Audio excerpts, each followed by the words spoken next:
자, 이제 수업을 이어서 하도록 하겠습니다.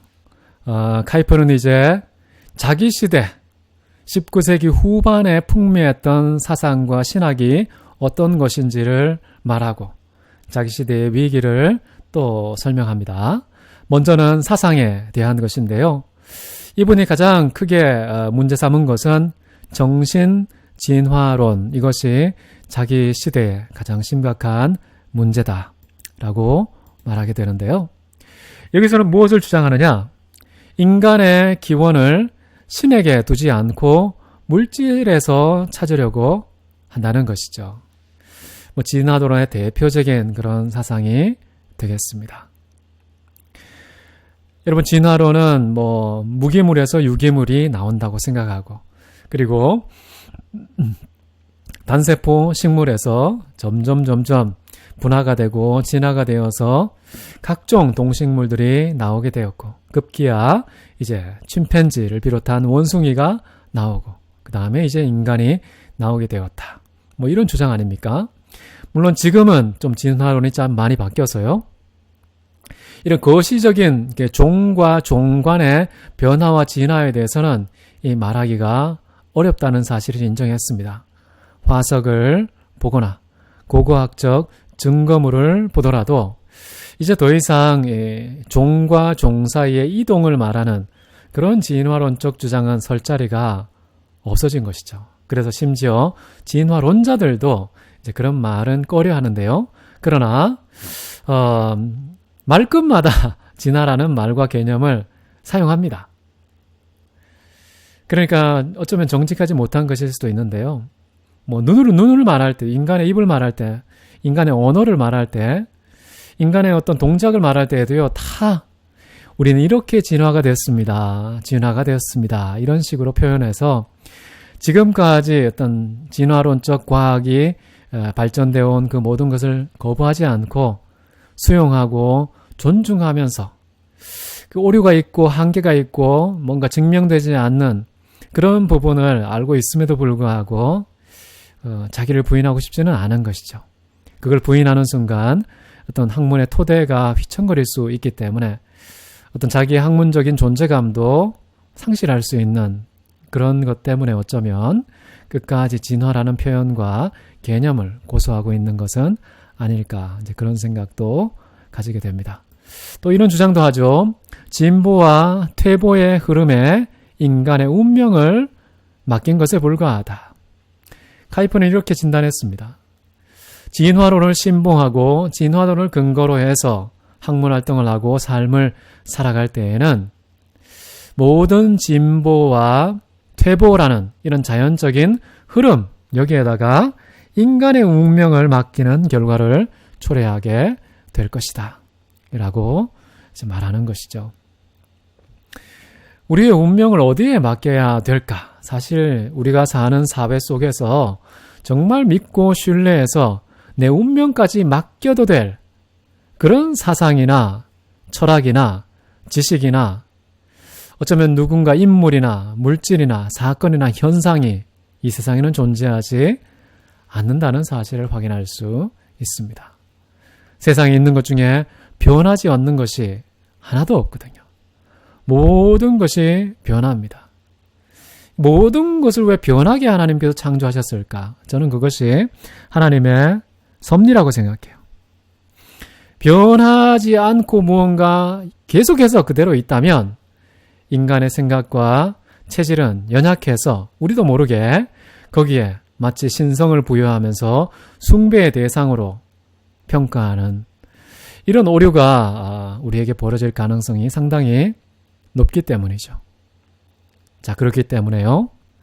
하나님께서는 이 세상의 모든 것은 변하게 하셨어요.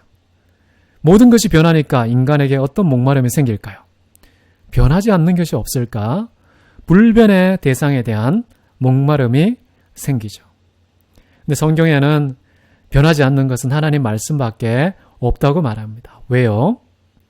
그 말씀을 주신 주어로서 하나님이 변하지 않으시니까요. 하나님이 변하지 않으면 말씀이 당연히 변하지 않는 것이죠. 그래서 모든 만물, 모든 존재 가운데 변치 않는 것은 하나님밖에 없기 때문에 인간은 당연히 하나님을 사모하고 흠모하고 갈증을 느끼는 것. 이것이 정상 아닙니까? 자, 그런데 인간은 계속해서 변하는 무언가에 자신의 운명을 맡기는 그 어리석음 돌이키지를 않습니다. 정말 안타까운 일이 아닐 수가 없죠. 자, 이 진화론은요, 단순히 대학 사회에만 지적으로 풍미했던 것이 아니라 인간이 사는 그 대중의 삶 속에도 파고들어서 물질적인 생활에 초점을 맞추게 만들었다는 것입니다. 어떤 사상이 우리의 삶에 침투했을 때에 어떤 결과들이 나타나는가 굉장히 중요하지 않습니까? 카이퍼가 분석한 것은 이것입니다. 사람들이 돈을 추구한다는 겁니다. 그리고 쾌락을 추구한다는 거예요. 지금 즐기자.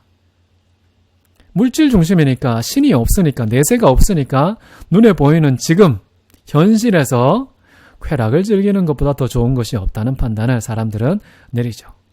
이 쾌락이라는 것은요, 정말 인간이 악합니다. 웬만한 쾌락에 만족하지 않죠. 그래서 쾌락의 강도는 점점 올라가게 됩니다. 점점 자극적으로 되고 점점 선정적으로 되고 심지어 이 끔찍한 범죄와 폭력까지 저지르는 그 쾌락의 단계로 넘어가는 것이죠. 지금 우리가 사회가 직면한 가장 큰 중요한 문제 중에 하나가 N번방 사건 아닙니까? 예전에도 있었고 지금도 굉장히 많지만 드러난 것이 소수인데 이 N번방이라는 것도 인간이 추구하는 그 쾌락, 단순히 연출된 그런 성적인 행위가 아니라 실질적으로 일어나는 정말 폭행, 성폭행을 통해서 성적인 행위를 보여주어서 사람들로 하여금 쾌락을 느끼게 만드는 것이죠. 그런 쾌락을 누리려고 줄을 선 사람들이 얼마나 많습니까? 수십만 명이 여기에 가입을 해서 출입한다는 사실을 우리는 사회 매체를 통해서 충분히 확인을 했죠. 그만큼 쾌락이라는 것은 끔찍한 건데요. 그런데 이 세상에는 진정한 만족을 주지 않기 때문에 점점 자극적인, 폭력적인, 잔인한 그런 방향으로 나아갈 수밖에 없다는 거예요. 그래서 인간의 본성을 잘 알아야 인간의 궁극적인 만족이 하나님께 있다는 사실을 알고 하나님 안에서 만족을 취하려는 이런 태도를 취할 때 비로소 사회는 극단으로 치우치지 않게 되는 것이죠.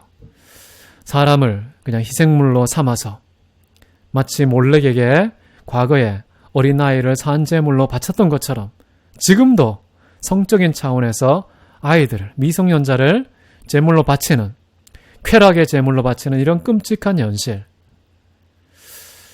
참 어떻게 하면 좋겠습니까? 우리가 바르게 깨닫고 하나님의 말씀을 바르게 증거하지 않으면 안 된다는 것을 느끼죠.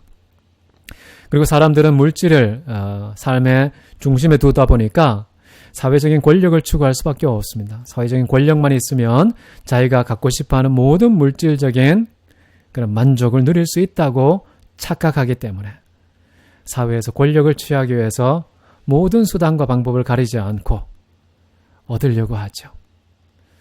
지적인 권력, 그리고 정치적인 권력, 경제적인 권력, 사회적인 심리적인 권력, 각종 권력을 취해서 갑질을 행해야 사회에서 생존하고 사회에서 떵떵거리며 살아갈 수 있다는 이런 잘못된 이런 판단력이 물질을 앞세우게 되면 신을 중심으로 두지 않으면 나타나는 결과가 된다는 것. 우리 사회에도 아주 큰 경종을 울리는 그런 진단이라고 볼 수 있겠죠. 그리고 모든 고상한 열정이 점점 사라지게 된다는 것입니다. 사람들은 관심사가 너무 표피적이고 너무 말초적인 그런 쪽으로 치우치게 된다는 것이죠. 그 시대만 그랬겠습니까? 지금은 더하죠. 더군다나 스마트폰 시대가 편만해졌기 때문에요. 사람들은 빨리빨리 너무 짧게 집중력도 짧고 그리고 깊이 생각하는 것도 짧고 그냥 감각적인 거, 뭔가 표피를 자극하는 거, 말초신경 건드리는 그런 요소에 관심을 쏟아붓고 시간을 소비하고 열정을 퍼붓는 그런 일들이 일어나게 된다는 것입니다. 정말 고상한 일에 우리의 모든 에너지와 관심과 시간을 쏟아부어서 어떻게 하면 우리 사회가 정말 깊이 있는 영적 진일보, 마음이 성숙하고 아주 고상한 영역이 발달하고 편만해지는 그런 사회가 될 수 있을까? 이런 고민을 하고 시도를 하고 만들어내야 하는 이런 집중적인 우리의 활동과 관심이 필요한데 이 모든 것을 다 제쳐버린다는 것이죠. 그렇기 때문에 정말 무섭습니다.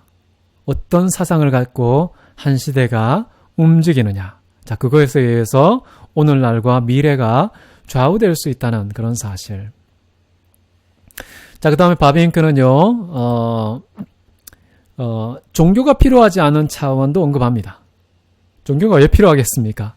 물질이 있으면 되는데, 권력이 있으면 되는데, 쾌락을 누리면 되는데, 종교는 더 이상 신과의 관계를 중요시하는 이 종교는 더 이상 필요하지 않다라고 주장하게 됩니다. 종교가 없는 사회는요, 참 불행한 것입니다. 우리가 기독교라는 종교를 갖고 있어서 하는 말이 아니라요, 종교가 무시되고 종교가 사라진 그런 사회는 정말 끔찍한 약육강식, 승자 독식, 적자 생존, 짐승의 사회에서 펼쳐지는 그런 법칙들이 인생의 질서로 굳어지고 군림하게 되는 이런 끔찍한 시대가 펼쳐지게 된다는 것입니다. 그래서 하나님을 인정하고 하나님을 존중하고 그분을 찬양하고 예배하고 그분을 아는 지식이 물이 바다를 덮음같이 온 세상에 편만하게 된다는 것은 이 시대의 최고 복이라는 것이죠. 그런 복을 앞당기기 위해서 우리가 공부하고 열심히 복음을 전파하는 거 아니겠습니까?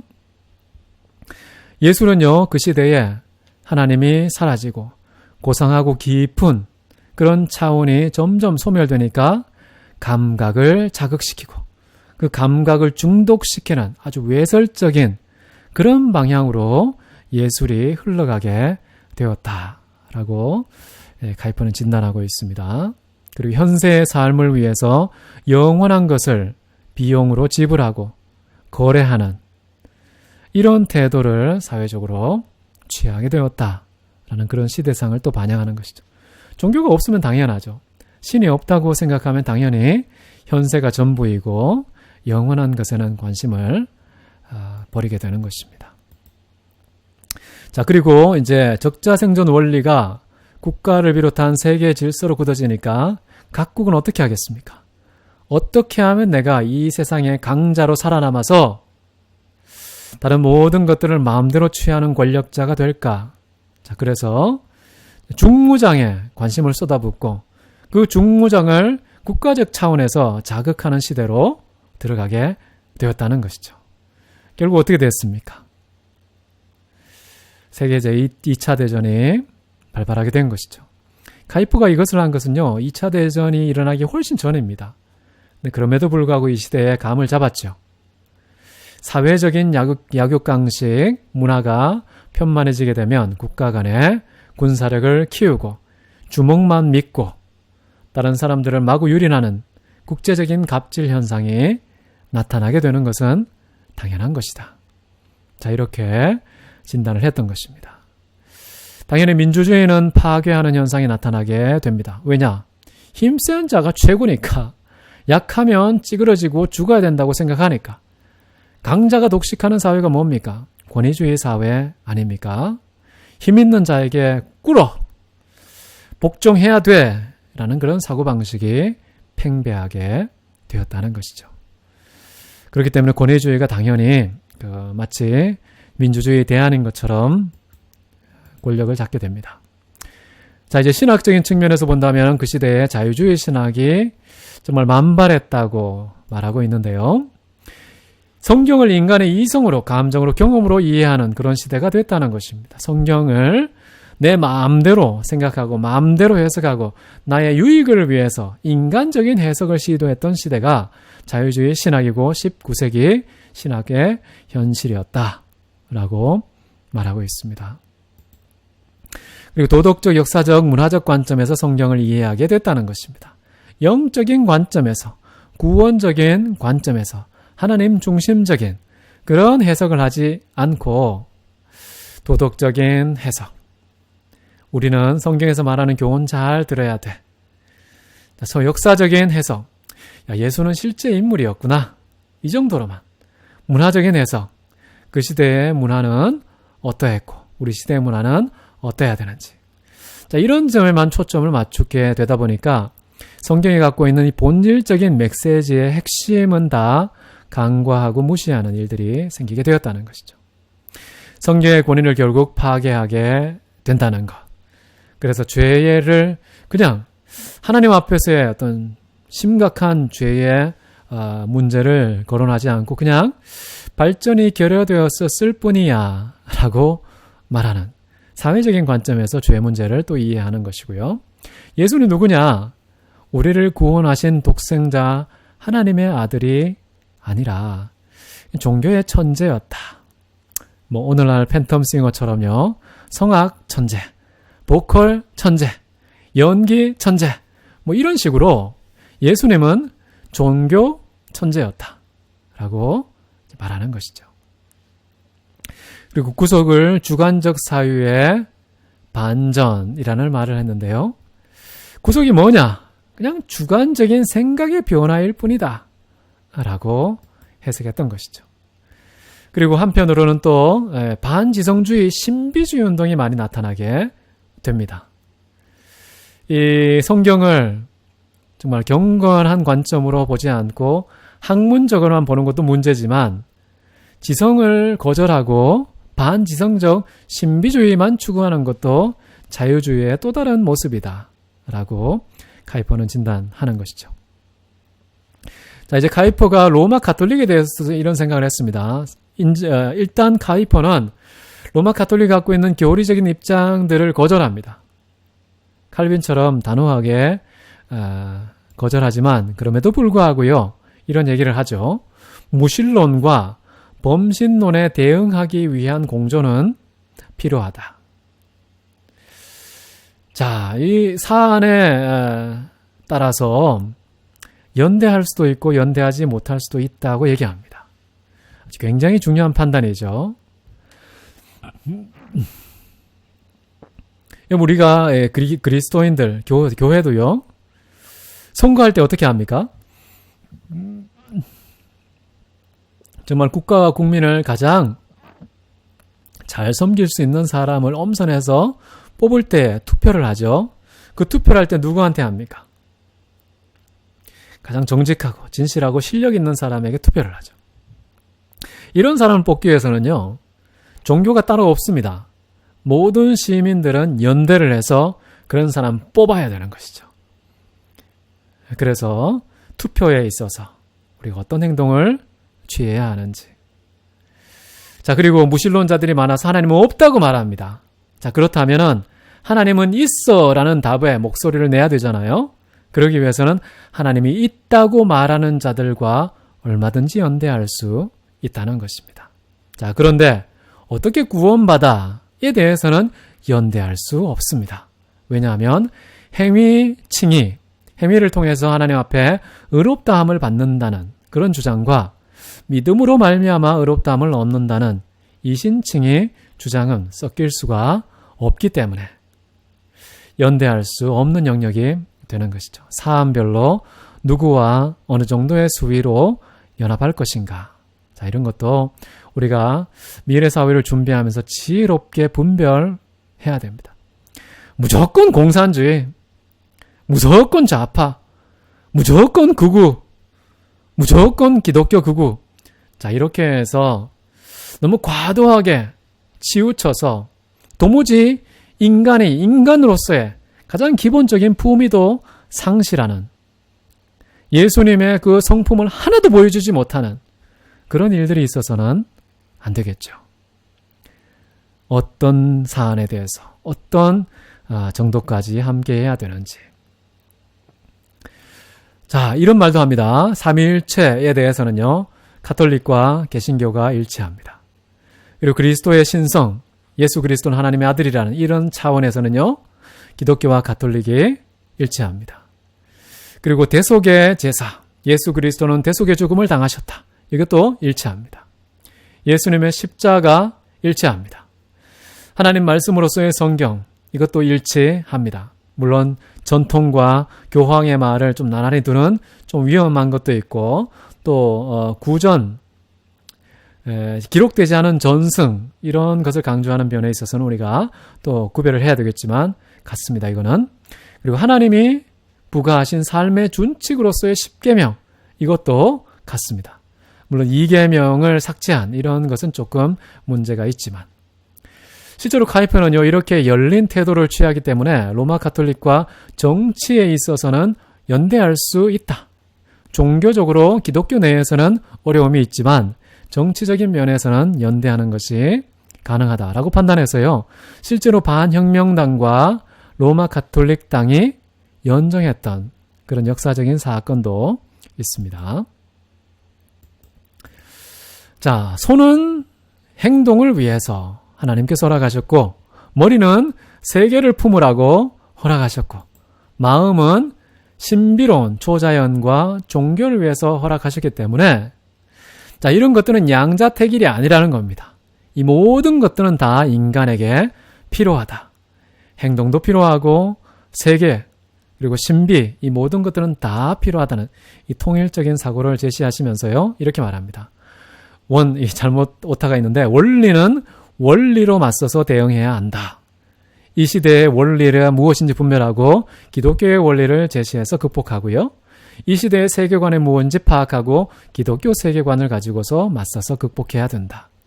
영은 영으로 또한 맞서서 싸워야 한다.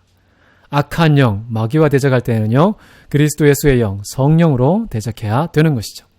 이런 사안을 정확하게 분별하고 사안별로 정확하게 이 시대의 문제를 파악하고 진단하고 처방할 수 있는 그런 내공을 우리가 키워야 한다는 것이죠. 자, 말세에 일어날 수많은 일들을 우리가 짐작해 볼 수 있는데, 과연 우리 시대의 미래는 어떻게 되느냐? 사실 사도 바울 시대에도 그랬고 또 모든 시대에 그랬는데 우리 시대도 이걸 예측할 수 있습니다. 말세에는요, 자기를 사랑하게 됩니다. 극도의 자기 사랑. 너를 찾아 너의 인생을 살아라. 돈을 사랑하게 됩니다. 지금도 돈을 엄청 사랑하죠. 자기를 자랑하고 교만하게 되고 비방하는 게 좋아하고, 부모를 거역하는 시대, 감사함이 없는 시대, 거룩함을 추구하지 않는 시대, 무정한 시대, 원통함을 풀지 않는 시대, 모함하는 시대, 절제하지 않는 시대, 정말 절제하지 않는 시대죠. 끝까지 가는 것이죠.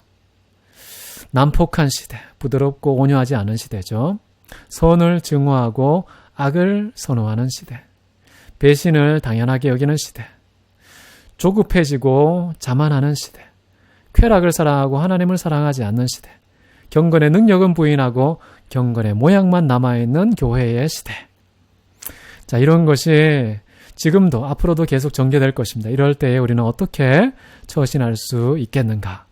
좀 더 디테일한 각자 분야에 속한 장점과 지성을 가지고서요, 모든 분야에서 우리가 기독교 세계관으로 이 시대의 문제를 잘 분별하고 극복할 수 있는 그 해답을 제공하는 저와 여러분 되면 좋겠습니다. 그래서 오늘 강의는 기독교와 미래에 대한 것인데, 아브라함 카이퍼 시대를 얘기하면서 우리 시대가 어떤지도 살짝 얘기했고요.